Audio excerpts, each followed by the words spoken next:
Every once in a while, in this fish keeping hobby, you will be blessed to come across people that are so remarkable, so upstanding, so knowledgeable, so honorable in their field.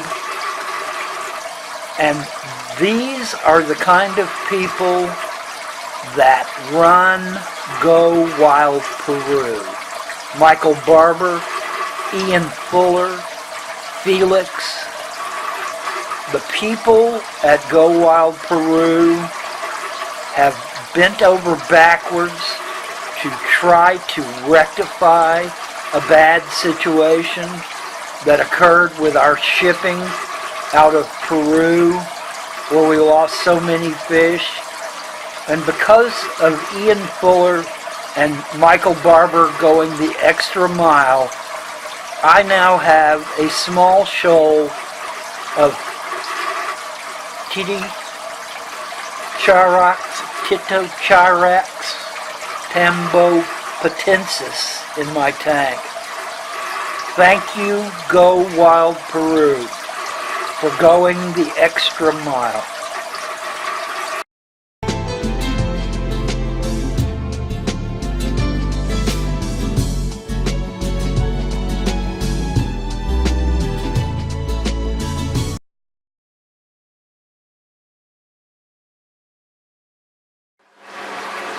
Hey YouTube, today we're an unboxing from GoWildPeru. This is Michael Barber's efforts in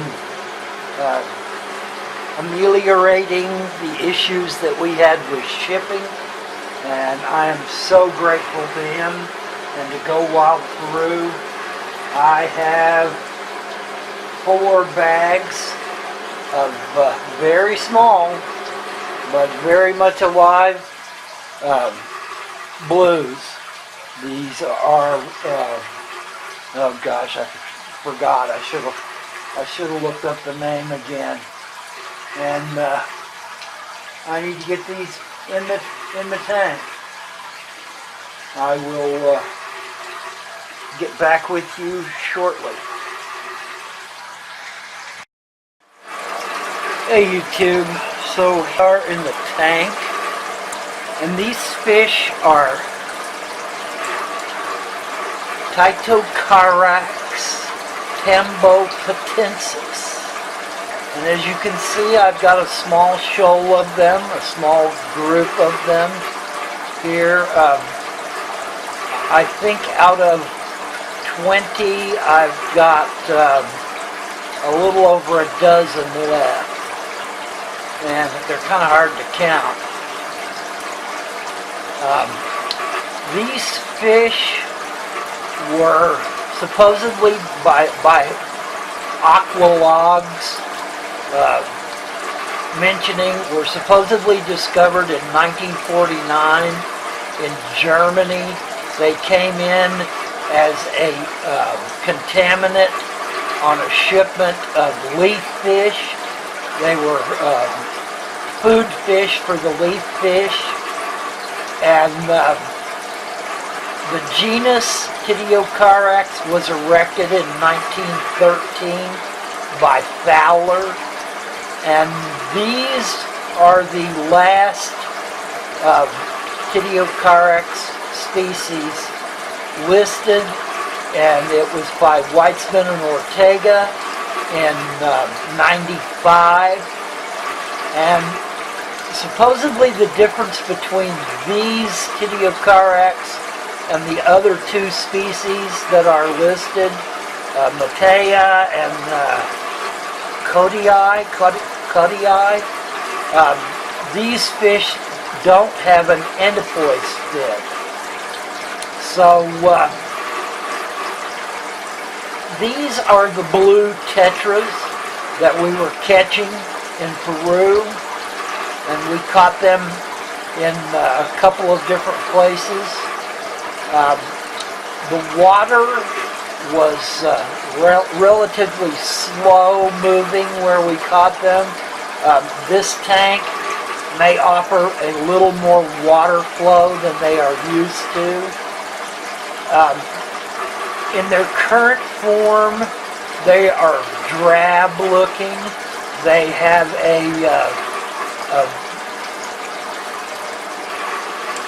a line almost like the nigricinctus do, but they are definitely not nigricinctus. And if you catch them in the right light, and when they are in happier conditions, these guys have just come out of a day-long shipment, and they had been shipped from Peru, and they're still not happy yet. But give them several weeks of optimal care and feeding, and they should begin to look like their true selves, which in some cases are rather drab, but in other cases are quite brightly iridescent sky blue color, and it's obviously only in the right light will you catch that flash of color. So these fish need to be taken care of. They need to be treated properly, fed well, and given a happy home, and eventually we may get to see their true colors that we saw in the wild. I hope they're not small enough for some of the larger of the other tetras that I have in this tank decide to use them as food. They seem to enjoy being in the lower flow area of this tank where there's not as heavy a water flow, and we'll just have to see how they do.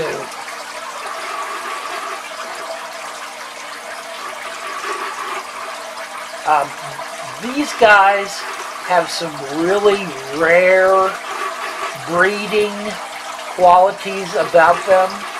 The males inseminate the females, and they have clasper fins. Their pec fins create a pocket in which they can transfer sperm to the female, inseminating her, and the females lay their eggs on plant material that is probably marginal plants that have leaves hanging down at the water's surface. And these guys are a long way for breeding, but hopefully I can get some kind of plant material. As you can see, there's almost no plants in this tank. There is a little bit of hair algae and a little bit of guppy grass that have survived by hanging onto my my water bar, spray bar that sprays the water into the tank from my sump. And I'm not going to fight that. I'm just going to let it go. Not much of the guppy grass has survived in this tank. I'm hoping that I'll be able to get some kind of marginal plant going so that it hangs down into the water, or maybe I'll have to use a water lettuce or something like that that stays on the surface. Although water lettuce doesn't really like having water splashed on top of it, and this spray bar does a heavy splashing. Let's try feeding these guys just a little, just to see if they'll respond to flake food in the tank. They are noted for being quite happy to eat any manner of flake food or other kinds of foods. So let's see if they respond to food in the water. I tried to break that up really small. It's hard to tell whether they're eating, but they are moving around. Yep, they're eating. They're chasing that food. Yep. The school kind of broke up. Now these guys don't really school. They're more of a social fish in the sense that they hang together, but they don't really school. They shoal, which is kind of a marginal difference, but it is one that represents a behavior description. They are quite social and interact with each other a lot. They are peaceful fish. They do not attempt to attack other fish at all, supposedly. And information is pretty scarce about these guys. They're relatively new, and I don't think because of their coloration that they come in a lot. Okay, good luck, YouTube.